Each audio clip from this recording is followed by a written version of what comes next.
All right, we're going to continue this morning talking about the end of things.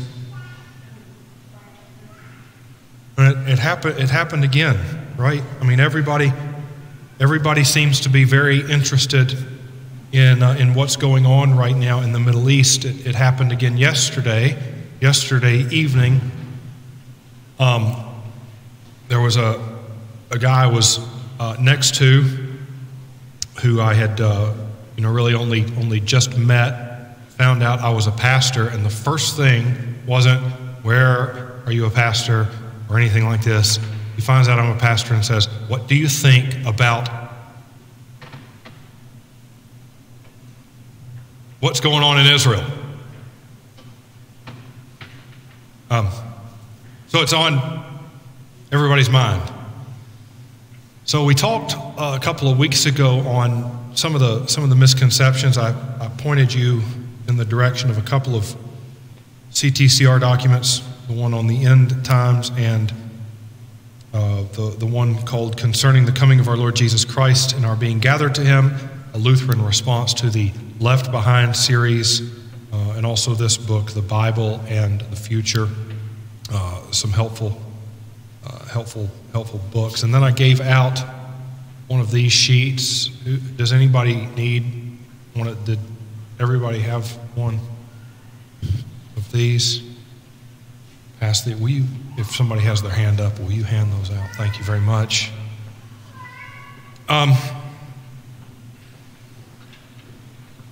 What do you think about Israel? What do you think about Gaza? And this is the question, and what we need to get to the bottom of, especially here in the South. We are surrounded by dispensationalists, premillennial dispensationalists. We will spend a little more time there. But what's the question?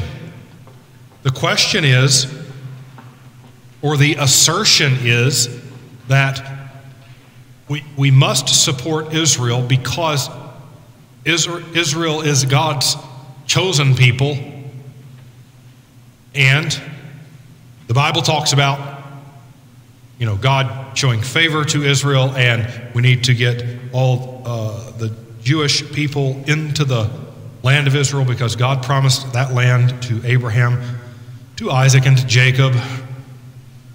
It's their land. The assertion says. Now again, I don't know that you can really talk about Israel and Gaza and what's going on without kind of a political thread running through it. You can choose to support Israel politically, and that's okay, whatever. But it's not because there's a verse in the Bible that says you have to support Israel. Yes. Greatest country in the world. It's nice to visit for sure. But to tie in the political support for them to the Bible would be inaccurate. It would simply be inaccurate. And again, I'm not saying you don't support Israel or support. I'm not saying either way. They are politically an ally to the United States. But this dispensationalist assertion that it's biblical is a mistake. I want to look at one text with you today specifically, and this is written in Romans chapter 11, where Paul sorts all of this out.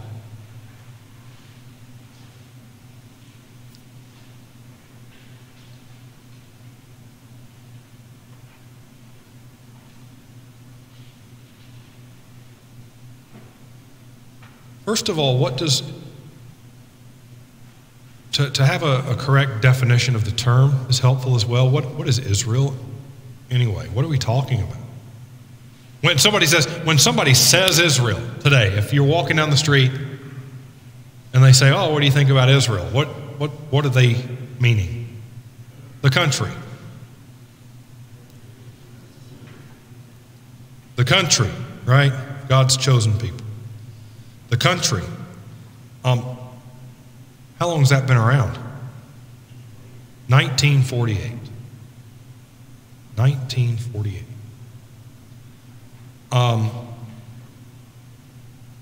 Biblically, how is the term Israel used? Or Israelite. Okay, so it's first used when Jacob is wrestling. "I will not let you go unless you bless me." Yeah, struggles or wrestles with God. God changes Jacob's name to Israel. So it's a name. This happens elsewhere in the Bible. I mean, you see place names are so called because of the one who lives there. Like Egypt, son of Ham, Canaan. So the place is called because of the one who inhabits. So Jacob is Israel. Jacob is Israel. You will see, as you go in the Bible, the story of Exodus, for example. The Israelites, it gets translated Israelites, are in Egypt. What does Israelite mean? What is the actual literal translation where we get Israelite from? Sons of Israel. So literally, if you were reading the Old Testament, B'nai Yisrael, sons of Israel. And translations of the Bible just say Israelite. So who are the sons of Israel? We're going to list them all today. Who are they? Well, Reuben, Simeon, Levi, Judah, Dan, Naphtali, Gad, and Asher, Issachar and Zebulun, and Joseph and Benjamin. Manasseh and Ephraim were Joseph's sons, right? So the sons of Israel are those 12. Make sense? We got to know where we're starting. So when we say Israel, go through the Old Testament, okay? David, well, first of all, out of the sons of Israel, who receives the promise of the Messiah? It is Judah, the fourth born, receives the promise. Reuben does not. Reuben messes up. Simeon and Levi go slaughter all the guys after the episode with Dinah. Judah receives the promise. So you go through, right? The scepter will not depart from Judah. You go through the Old Testament, and eventually in 1 Samuel, the people want a king. And they receive Saul. Saul is of what tribe? He's of the tribe of Benjamin. Okay, he's of the tribe of Benjamin. But that's not the scepter-holding tribe. God anoints David of the tribe of Judah. So David is reigning under a united kingdom led by Judah. David's son Solomon takes the throne after David's death. And what happens after Solomon? The kingdom divides. Solomon's servant Jeroboam wanted to be king. Makes a political move. And he divides the kingdom from Solomon's son Rehoboam. And he takes the 10 northern tribes, right? And establishes a kingdom. And that kingdom is called Israel. because it's all the sons, except Judah. So the northern kingdom is called Israel, the southern kingdom is called Judah, because it's literally Judah. Or the territory of Judea. So the kingdom is divided. The northern kingdom is Israel because it's 10 of the sons.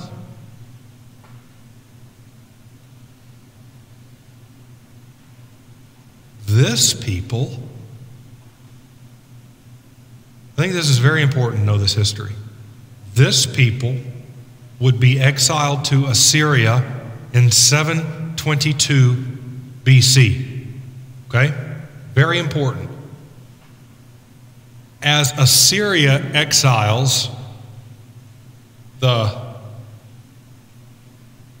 and I know we talked about this a while ago, but I think it was the LWML week, we talked a little bit about this, but it wasn't recorded, so. 722 BC, the northern kingdom is exiled, but because the northern kingdom is essentially has the entire Mediterranean coast on that eastern side, the Assyrians cannot just leave the land void. They have to repopulate the land. So they fill the land. The Old Testament tells us this. They fill the land with Assyrians, with Babylonians, with all sorts of different people. And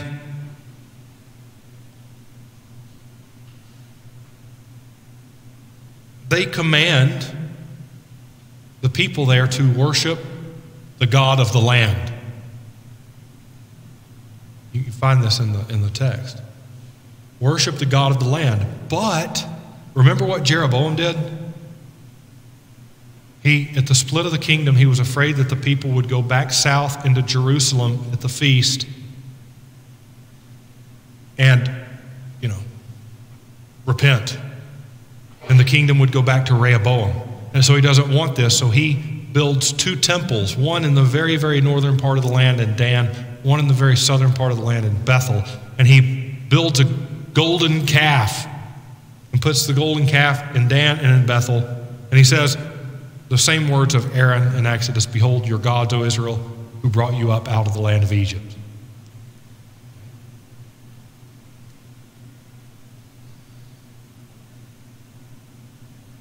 But as this group of people, these Assyrians and Babylonians and everybody who was put back in the land with some of Israel, begins to worship, they specifically are worshiping in Bethel, where all of this is going on, and they wind up with this mixed religion.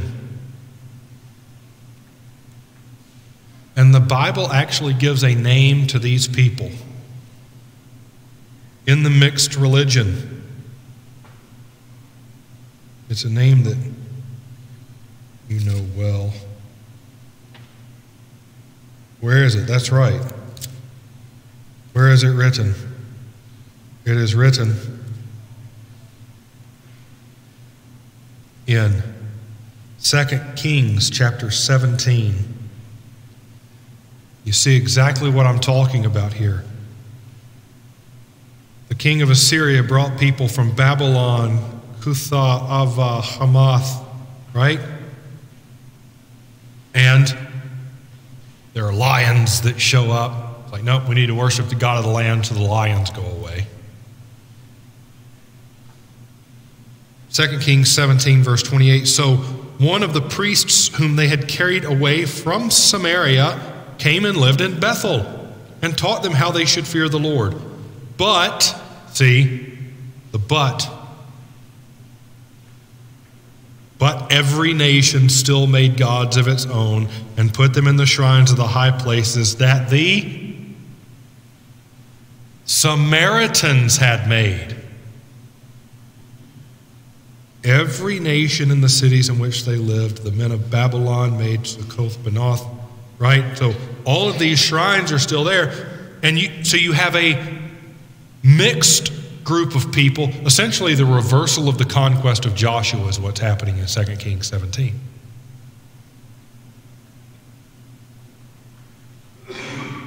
Shrines are made. The gods are worshipped, and you wind up with this mixed religion. And the group is called the Samaritans. Who doesn't get along with Samaritans? The Jews do not get along with the Samaritans, the New Testament tells us. As the text goes, you'll see the southern kingdom, or Judah, be exiled into Babylon, and when they come back, at the decree of Cyrus the Persian, 539, who's there to meet them? Who wants a hand in the temple? The Samaritans.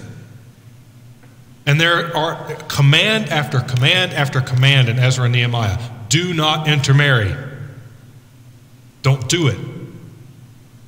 They'll lead you astray into worshiping their gods.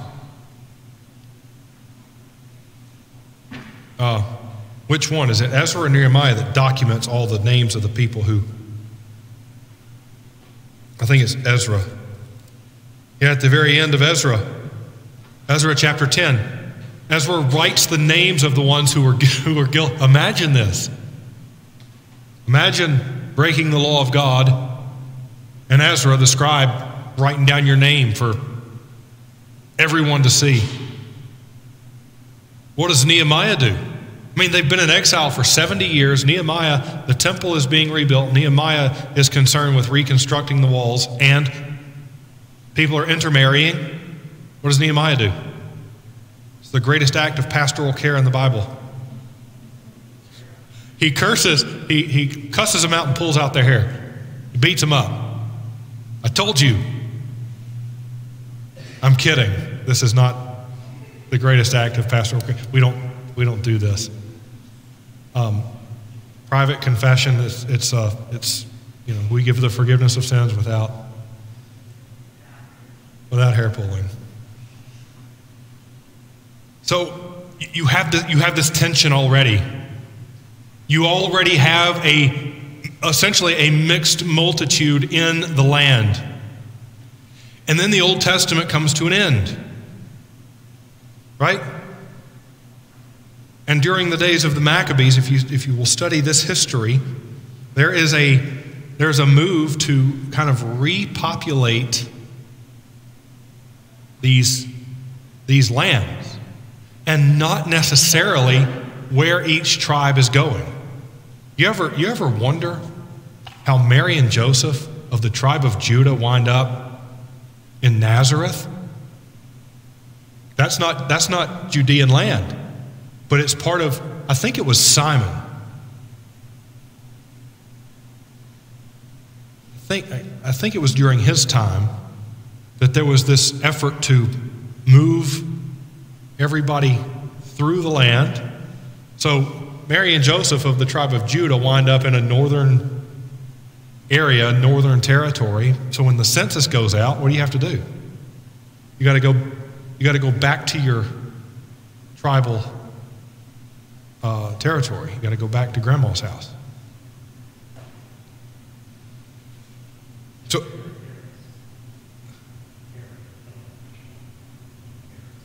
Herod.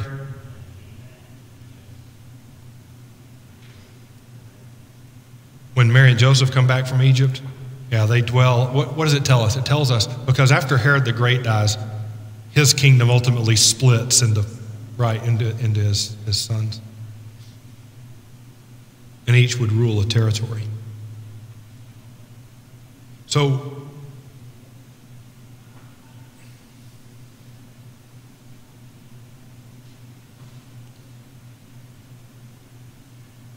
you still have this divide today. It's still essentially very biblical. Philistines, Gaza, and then through the middle, most of that Palestinian territory, as it's so called, is that Zone A.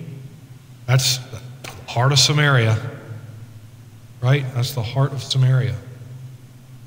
So you still kind of have to make these biblical moves. To go straight up and down, you got to kind of go around, which we do, right? You go up through Beit She'an, which would have been one of the cities of the Decapolis. You have to go around instead of straight through.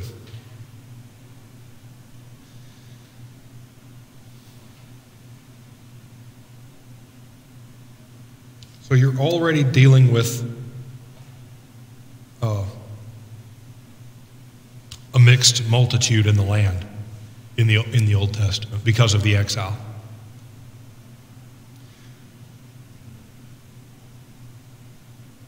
So we've defined Israel, Jacob, or Israel, elsewhere defined in the scriptures, is simply the people of God. All right? That's very important when we get to the text we're going to get to. What about the term Jew? Where does that come from?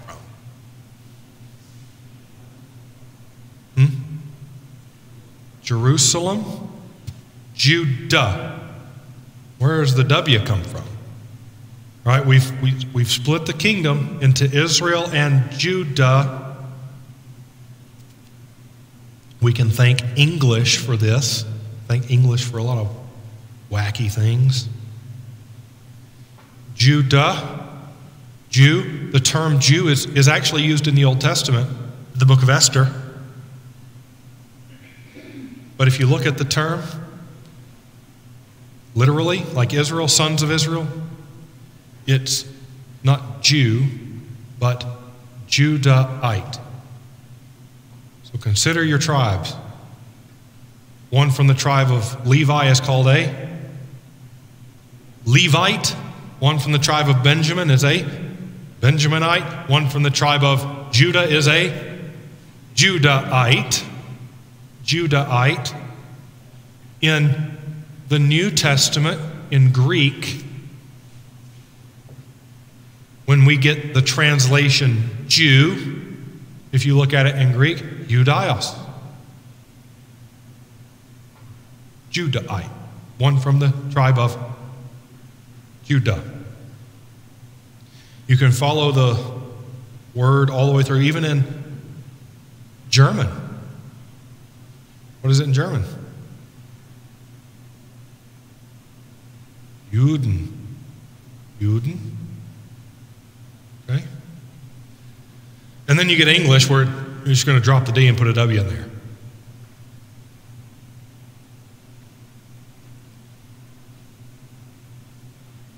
Is this the way that term is used today? Jew. When you hear Jew, do you hear, oh, that's one from the tribe of Judah, the ancient tribe of Judah? Is that what you hear? No. Our ears hear Israel, we hear country. Our ears hear Jew, well, Jew. Old Testament Torah, that's. So you hear Jew, and it demands a follow-up question. By birth? Yeah, by birth or by faith? Oh, you're a Jew. What tribe?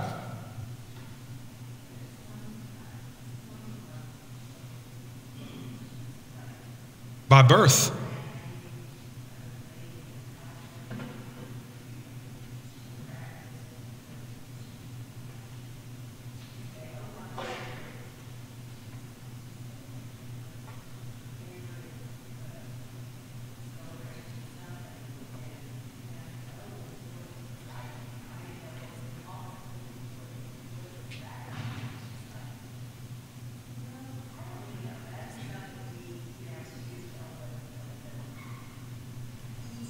Oh, yeah.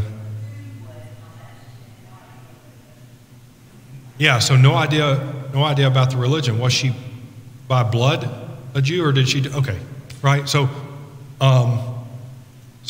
by blood, by birth, or by faith,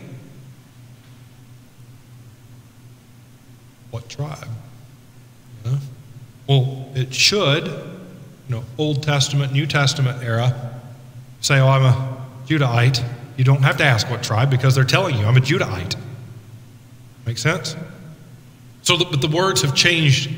Words have changed over time. Yes.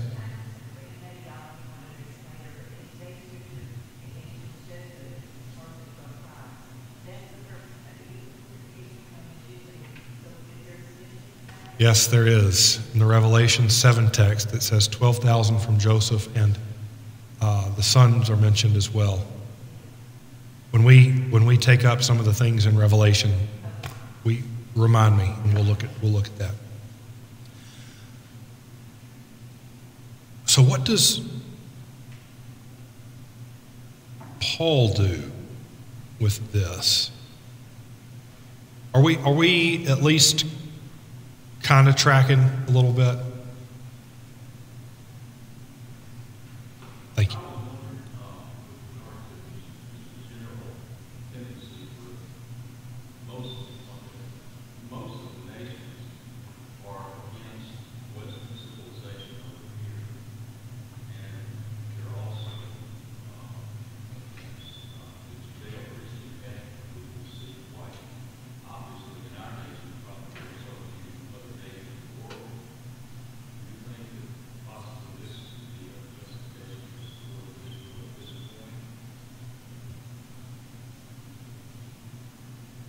I don't know that I followed you all the way. If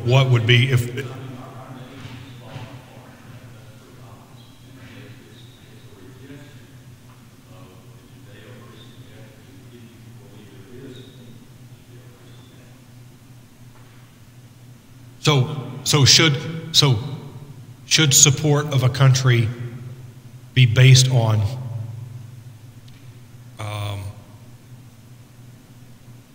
like this Judeo-Christian foundation? Yeah, why not? Yeah, why not? We've got to be. And this is a topic for a different time. But we are very. You say things are falling apart. We're very much living in kind of a Judges-like era, right? In those days, there was no king in Israel. Everyone did what was right in his own eyes. When you're in a society, in a culture that demands people or tells people to live out your truth and demands that you abide by how somebody, you can't stand. You cannot stand without some sort of law. A nation cannot stand where there is no distinction between the sacred and the profane. What is sacred anymore?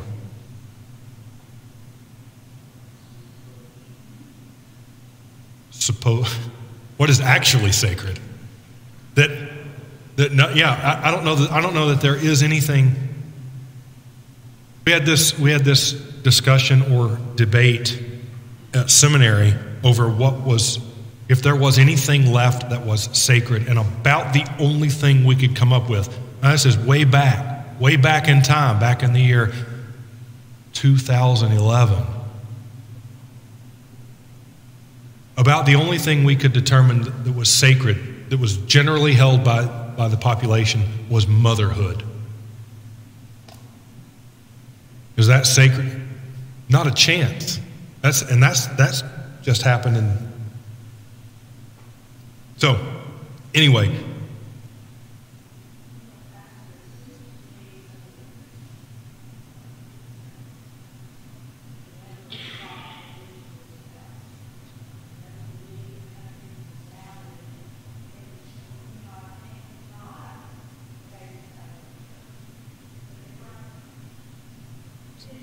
So,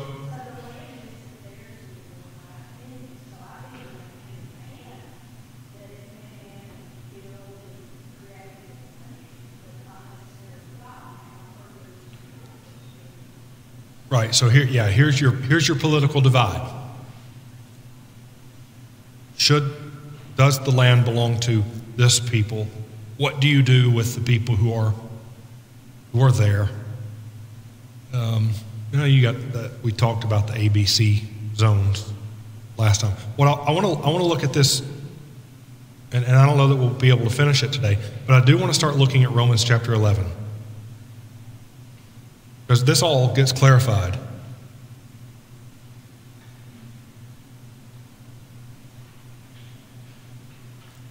And it's not an easy text.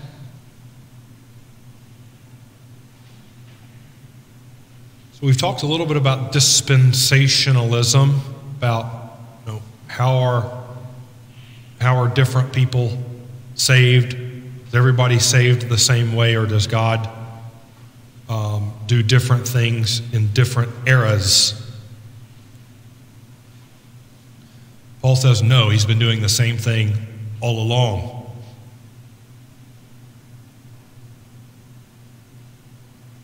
Chapter 11.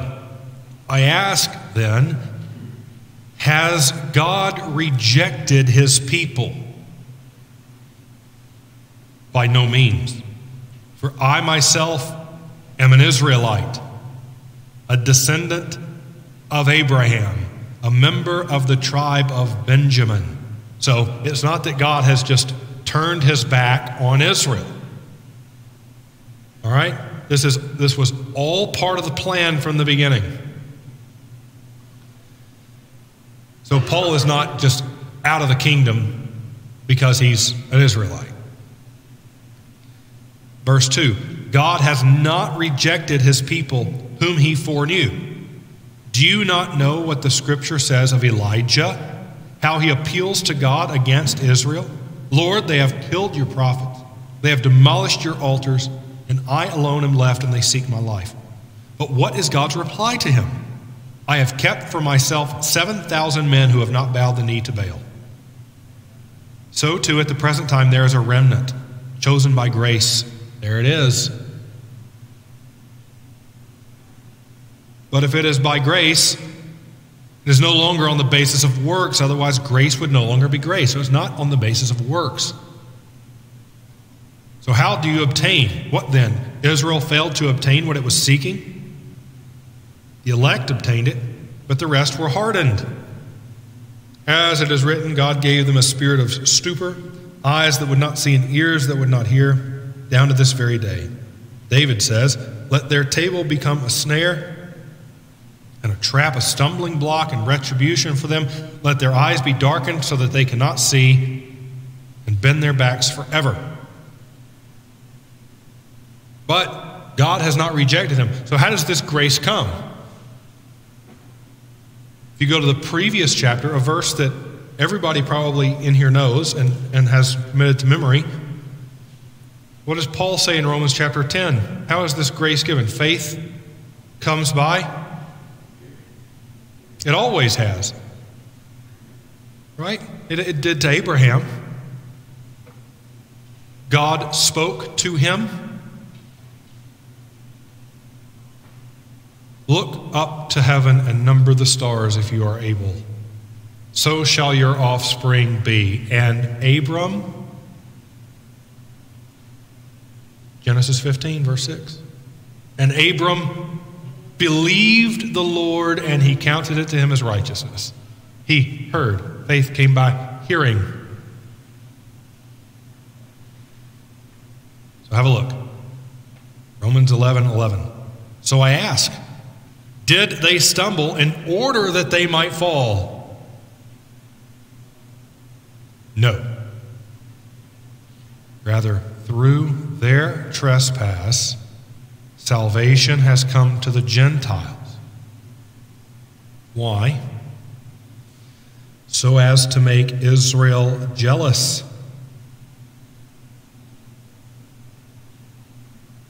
Now, if their trespass means riches for the world, and if their failure means riches for the Gentiles, how much more will their full inclusion be? And he's going to give us an image here in a minute. But salvation is for not just this group through Abraham, Isaac, and Jacob.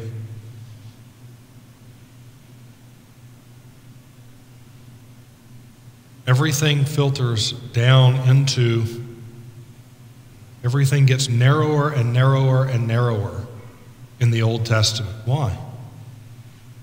So that salvation can then come to all.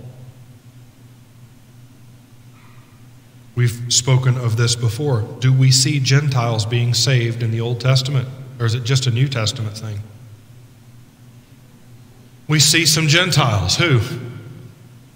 Who's being saved in the Old Testament? Who's a Gentile?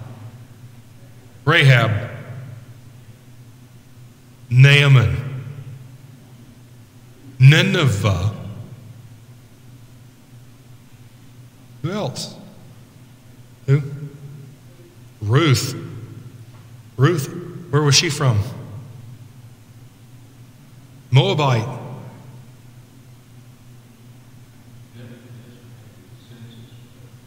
Yeah, we don't know about Nebuchadnezzar. Nebuchadnezzar, I think, was just tired of crawling around out in the wilderness. We know this. We know this. Was he what?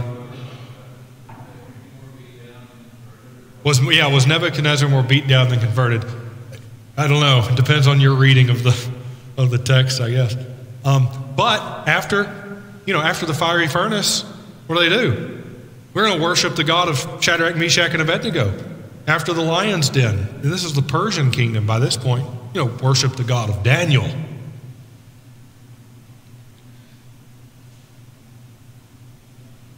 This is promised. This is not only seen in the Old Testament, but it's promised in the Old Testament. You remember in Isaiah 49.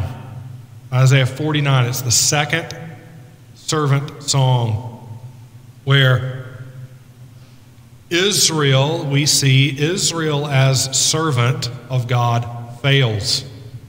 Right? The covenant is broken. Sinai is broken. God does not turn his back on his people. Rather, he raises up a second servant.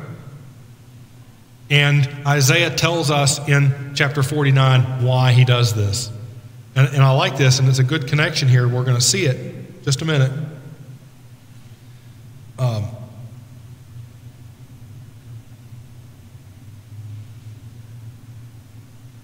You kind of go back on your word, right? Israel means, it's Jacob, but the people of God. Why is this second servant raised up? To bring, not Israel back, Jacob back. Bring Jacob. And he says it's too light, too easy. It's too easy a thing to raise up a servant to only bring Jacob back. I'm going to make you a light to whom? The nations, the Gentiles. I'm going to make you a light to the nations. Bring them all. What does Simeon say when he takes up 40-day-old baby Jesus into his arms? What does he say? Yeah, a light to lighten the Gentiles and the glory of your people. He's saying this is the servant. This is him. So,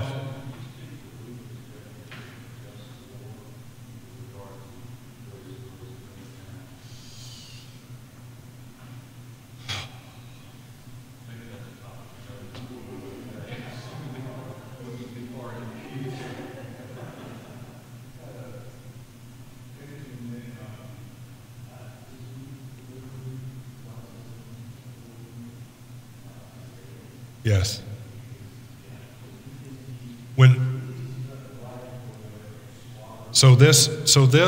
This is kind of along the lines of your question from a couple of weeks ago about the historic nature of things. Let's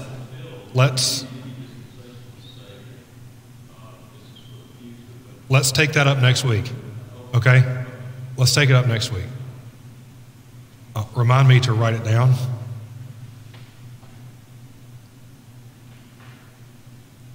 So as to make Israel jealous. I've firsthand witnessed this in 2012. When a Christian goes to the land and calls Abraham his father. Abraham, my father. This story, this land, my story. That's very offensive, right? Abraham's story is my story. Abraham and Isaac and Jacob are my fathers by faith. This is what the scriptures tell us. what the scriptures tell us. Why? So as to make Israel jealous. Now, verse 13, I am speaking to you Gentiles, inasmuch then as I am an apostle to the Gentiles, I magnify my ministry in order somehow to make my fellow Jews jealous and thus save some of them. For their rejection, if their rejection means reconciliation for the world, what will their acceptance mean but life from the dead?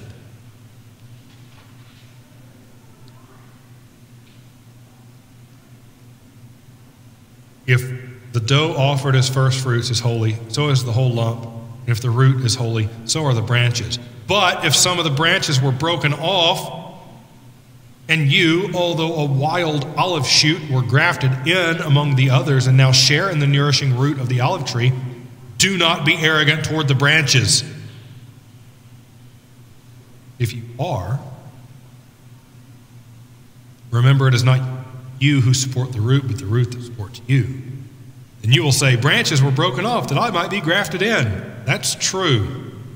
They were broken off. Why? Not because God rejected his people. Why are they broken off? Unbelief. Not they were broken off because the temple is destroyed and we need to build a temple so that they can be saved according to their way. No, it's unbelief. It's rejection. This Old Testament, why are they exiled? Idolatry, unbelief.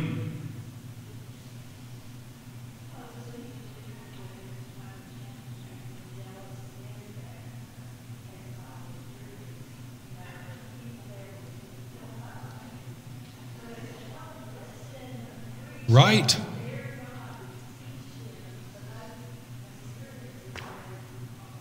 Right, exactly.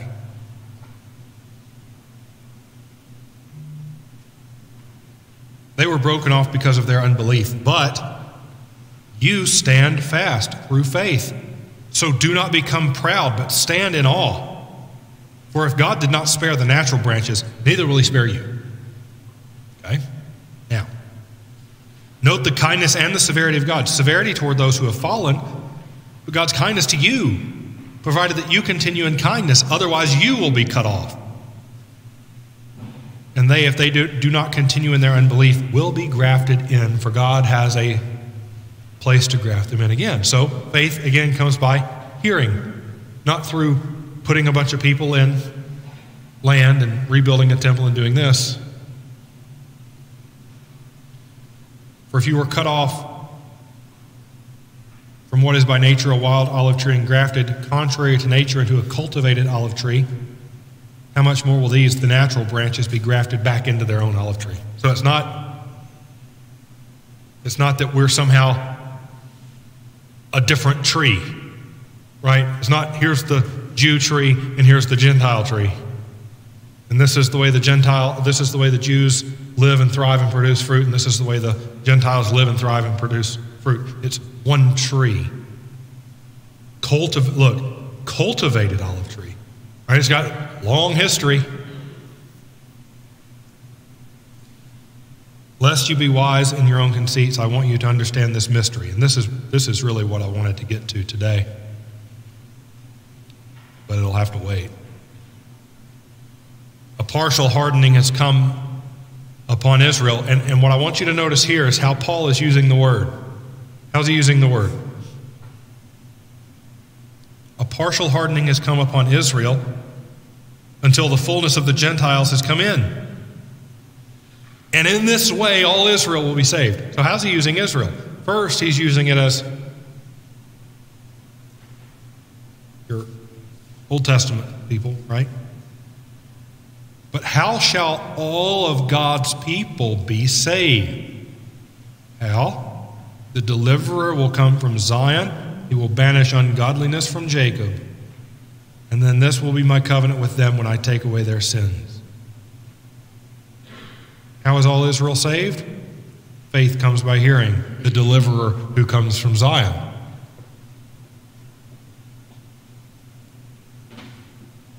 As regards to the gospel, they are enemies of God for your sake. But as regards to election, they are beloved for the sake of their forefathers, for the gifts and the calling of God are irrevocable. Just as you were at one time disobedient to God, but have now received mercy because of their disobedience, so they too have now been disobedient, in order that by the mercy shown to you, they might also receive mercy. For God has consigned all to disobedience, that he might have mercy on all.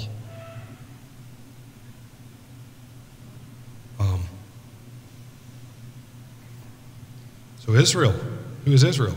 The people of God. People of God, the people of God, the people of God. Have a look. Last thing for today. As Israel, people of God, were gathered at Mount Sinai, this is what is written. What is written? If you will indeed hear my voice and keep my covenant, you shall be my treasured possession among all people. All the earth is mine. And you shall be to me a kingdom of priests, a holy nation. These are the words that you shall speak to the people of Israel. If you will hear my voice. Why? Faith comes by hearing. If you will indeed hear my voice, then you will be my treasured possession.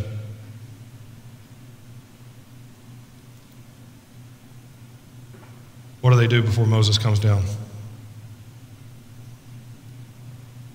Yeah, you've already got a problem. Now, we will continue this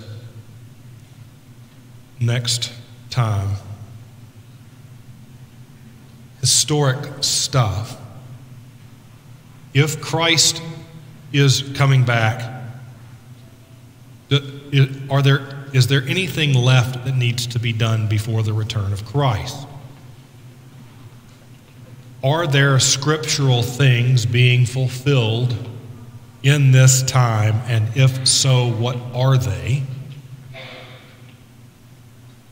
And finally, I think along the lines of dispensationalism, what should we expect with the return of Jesus?